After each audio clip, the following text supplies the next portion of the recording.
Seiko SRPE51K1. Is it a massive letdown? Or is it a perfect all-around watch? Is it worth 200 bucks? Should you pay less? Is it worth more? Should you pick up one? And what are your alternatives? All this and more in today's video.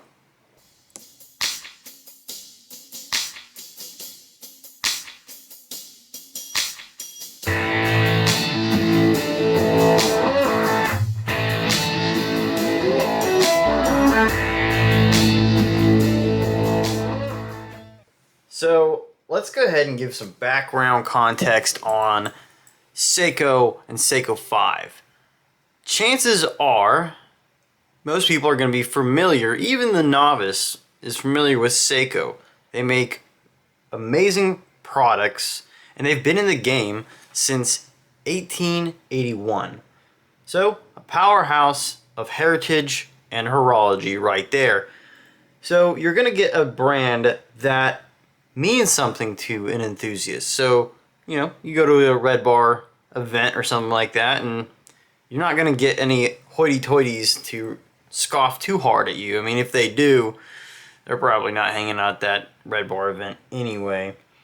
So Seiko 5 is the Seiko's line for entry-level mainstream folks, not necessarily enthusiasts, even though I think it is an excellent playground for enthusiasts because of all the different options that come at the Seiko 5 range.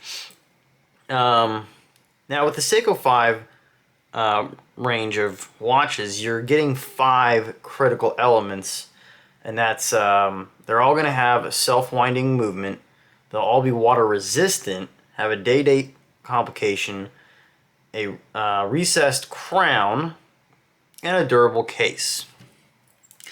That's at least what Seiko says. Whether or not the case itself is that durable, I'm not really sure what they mean, like what exactly it's supposed to be resistant to. Right, so the Seiko 5 line, the Seiko 5 Sports line is kind of a facelift for that 5 line previously. This is again an effort to go ahead and, you know, catch new folks, not just the enthusiast, to get into a younger segment of the market that is probably more into technology, smartwatches, things like that, not so much the automatic mechanical timepieces. I think a lot of times these days people are going to question, why bother with a mechanical timepiece when I look at my phone for an accurate time? So before we get into the specs of this watch and whether or not you should pick one up, what your alternatives are, I'm going to talk about why I picked up this watch. So for quite some time now, I have been contemplating pursuing a Tudor Black Bay 38, the smooth bezel kind of field dress watch. It looks very similar to this, but you know, it can be a little pricey. It's not, you know, an outrageous amount of money for a luxury watch, but it's still, you know, a couple $1,000s that I really can't spend at this current time. So rather than test it out with that much money, I was trying to find some alternatives to that, and this one came to my attention. So, you know, I was like, cool, this is a smooth bezeled sports watch. Let me go ahead and give it a shot. And it's by a brand that I like a lot, and I also have not tried the new Seiko 5 Sports line. And the other thing is, I buy most of my watches used because I like to, well, save money where I can, but I don't get that same feeling of going into either a storefront and buying the watch right there, or getting a brand new one delivered to you and then taking off all the stickers, and all the damage and wear that comes after that is all you, not someone else. It's just an experience that I don't get very often because I buy used. But this watch's entry point price is so competitive where I was like, yeah, you know what? I'm gonna go buy a brand new watch, and here it is. You know, when I unboxed it, you know, obviously it's just a regular cardboard box, nothing special, nothing amazing within the packaging. I think it's reasonable packaging for what you're paying. There's no extra nonsense going on there. I do like their new Seiko 5 Sports box here. You can see it's kind of got this brushed effect. You know, kind of like a metal, urban-y look to it, which is kind of where they're trying to drive with these watches. It's got to be very hip and urban. And, you know, that's cool. I'm okay with that. But again, this is just, this is an item that's just going to go up on a shelf until I'm ready to move this watch along. That way I've got box and papers.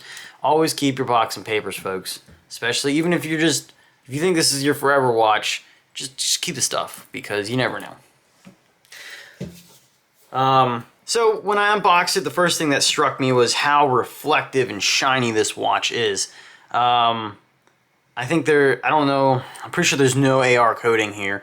And I've gotten blasted in my eyes a couple times when I was driving from the sunlight hitting this and banging straight in my face. So I think some AR coating would have been good here, with this high polished bezel will catch a lot of light too. So it serves its purpose there. It's a flashy watch, literally. You know, I like the overall cleanliness of this watch and how dial focused it is. So those are my first impressions I got when I unboxed it.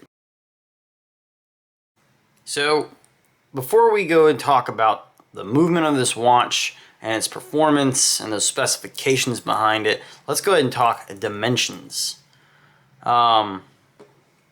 So we're going to go ahead and check out the diameter of the watch here, which I'm measuring in at 39.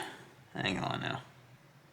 I'm measuring at 39.9, so pretty much 40. And then we're going to check the lug to lug here. I got a lug to lug of 44.4 and a thickness of 12. This is not a domed crystal, it's flat. So I guess that lends itself to being more slender. Let's go ahead and check so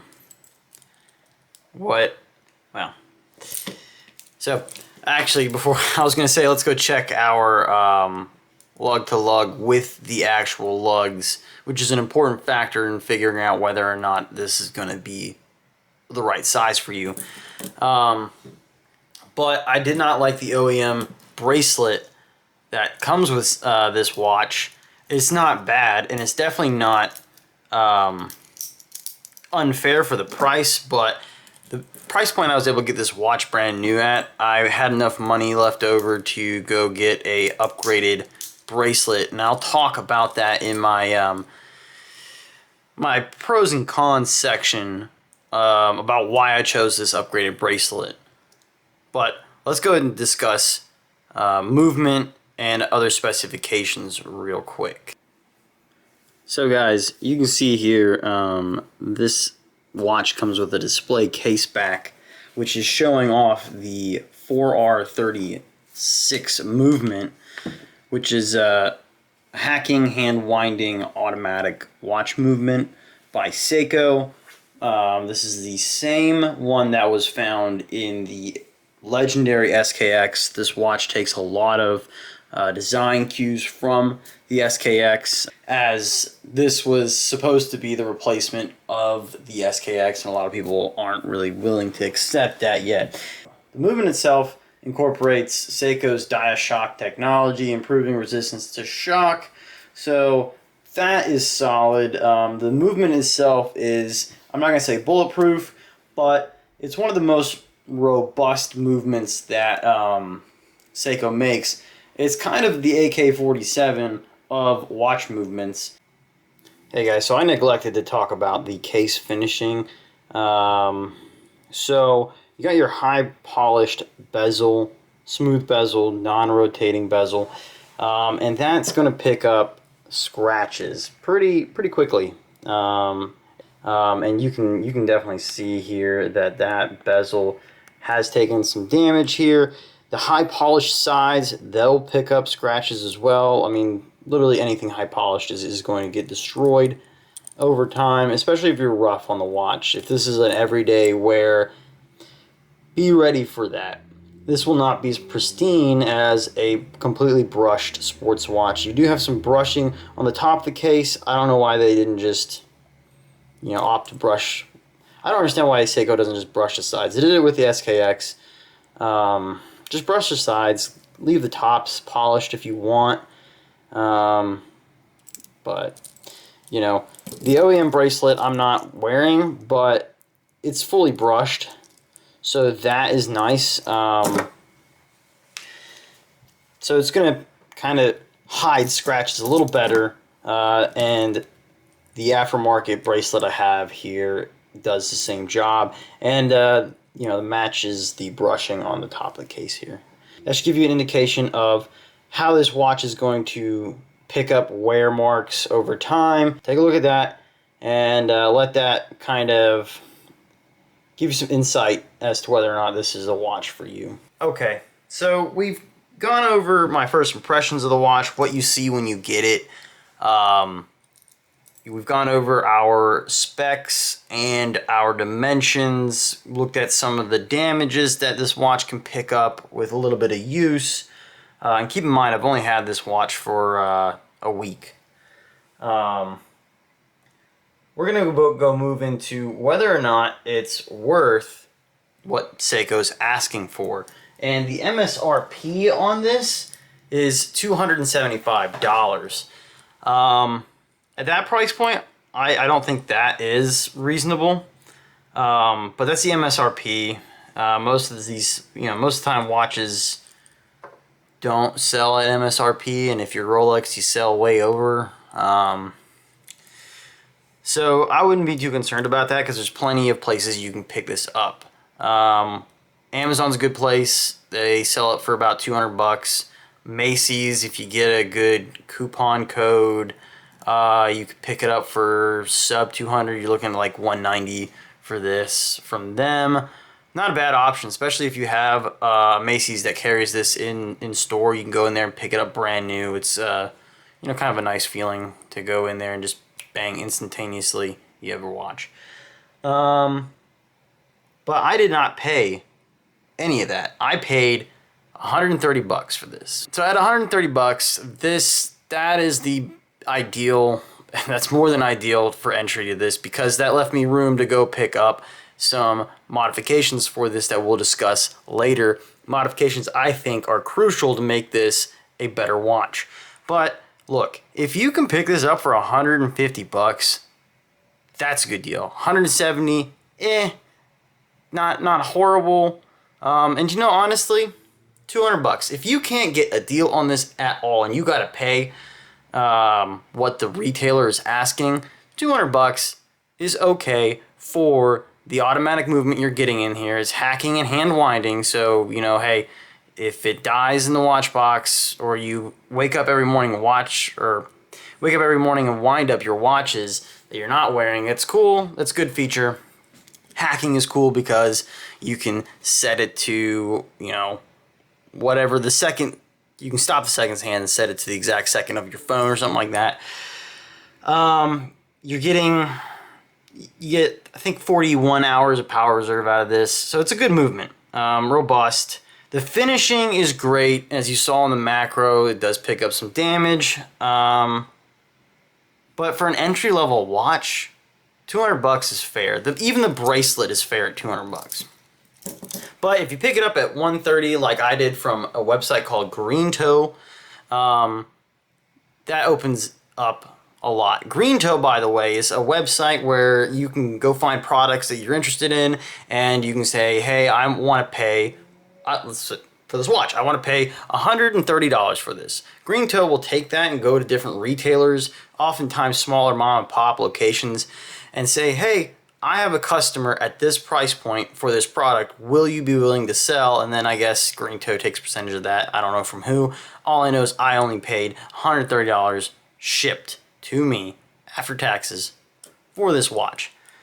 So with that being said, I think those are your price ranges. 200 is acceptable. You know, 130 is a screaming deal. Green Toe's where you can get that deal. So that's what you should be looking at. Now that we've discussed our price ranges, what modifications, you know, what do I mean by making this watch better? Well, first off, you got this garbage freaking Hardlex crystal that is a mineral glass.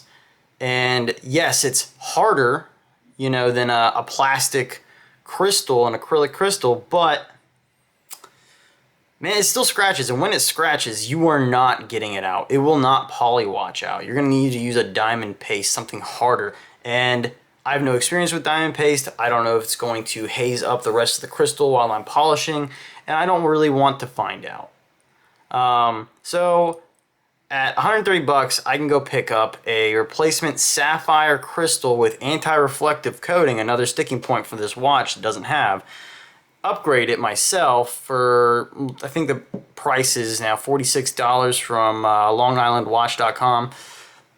So you're looking at having to sink another 46 bucks plus equipment to upgrade. And then I went ahead and I didn't like this clasp. Really, I don't like Seiko stamped clasps, or the fact that this is a pin link bracelet. It's not bad for the price, but Mock from Long Island Watch, he sells this amazing bracelet, and you can tell that Mark is an engineer because these end links are fitted perfect, one for one, onto this watch. There's no wiggle, there's no gaps. It's pretty much an OEM bracelet. You have a milled clasp that sets really nice. There's no wiggle, there's no give. Mark killed it on this. That fold over is really strong and secure. I flex my wrist during the day, and sometimes if this fold over is weak, it'll pop out on you. Not with Mark's. So that's where I put my money, and this cost like $56. So what, you're looking at $102 on top of what you paid for. So I paid $130 for this with the upgrades. I'm looking at $132 for this watch. After the upgrades are done, that's it's a good price. $132 for a sapphire crystal watch and an amazing bracelet. Yep, that's a deal. So, hey, stick around and I'm going to talk to you about alternatives to this watch. Where should you put your money and what beats this? Where to go find that? Okay guys, one up, one down. Where do you go? What is it? I would go ahead and shoot one up at, 500 bucks. I think that's the next price category that you're looking at with this watch. Yeah, it's almost more than double of what this cost is, but I have an option for you that I think is going to be at least interesting and worth your time considering. My one-up option for this is a Tissot Gentleman. That comes in, and I'll try to throw a picture somewhere around here. That comes in at 40 millimeters, just like the Seiko is advertised at. It's unfortunately got a 21 millimeter bandwidth, your lug dimension here, and this has a 20, which most straps is more common to get a 20. So with 21, that kind of stings, but it's not impossible to find some good straps, especially through Barton. I'm pretty sure they make 21 millimeter straps. You got a case thickness of 11.5, so I think it's a little slimmer. I have to remind myself of that dimension here real quick. Yes, it is actually slimmer than the Seiko. The Seiko clocks in at 12.5 in the thickness, and the Tissot is 11.5. You get a millimeter slimmer. On the Tissot Gentleman, you're looking at a lug-to-lug of 48, and I said that the lug-to-lug on this Seiko came out to be 44. So the Dassault is going to wear a little larger for, you know, wrists. If you have smaller wrists like myself at 6.5 inches, you know, that's going to be it's going to be pushing it a little bit, but not really. I think that's an average case size. So if you got a smaller wrist than the 6.5, then you're not going to want that watch. And this is going to be a better alternative. However, some more points for that some more points for that Dassault is that it's a Powermatic 80 movement, which means you're getting 80 hours of power reserve out of that watch. And that can be nice at times. You can throw it up in the watch box for a couple days and then come back and it's still running. Go ahead and wind her up and boom, you're moving along. You got the same level of water resist on this watch as you do the Dassault. You got 100 meters, so it's not diving, but it's enough to get you through the day. You do get a sapphire crystal up front on the Dassault, and that's a pretty big win because you know, you don't have to set out and mod a watch. If you are an amateur, or if you're not even a watch enthusiast, you just like this watch, it might be a pain in the butt. It might be more trouble than it's worth to go ahead and mod this. Me having done a couple watch mods myself, I'm comfortable with that, so I will be doing it to this watch. But if you want one that already comes from the factory all set, that Dassault might be for you. And I would say go ahead and look at Joma Shop. Yeah, it's gray market, but gray market might mean great price. So check them out. And my one down option is go ahead and go on Aliexpress. That's probably where all the one down options will ever be. And go look at a Rolex Explorer Homage, preferably from Pagani. I've experienced a couple of Pagani watches, you know, nothing earth shattering, but for the price, excellent. I think you can get, especially during sales, you can get the Explorer Homage under $100. So well below this. However, if you can get that $130 deal on this watch, I think it beats that Pagani. However, that Pagani does come with sapphire up front. So hey, again, if you're not into modding, yeah, maybe you should go with that Pagani. You're getting a Seiko NH35 in that Pagani. It is going to be a larger watch, similar with the Dassault at the 48 lug to lug. Again, not a deal breaker in my book. I can still wear that. So if you got 6.5 inch wrist, hey, cool. Don't worry about it.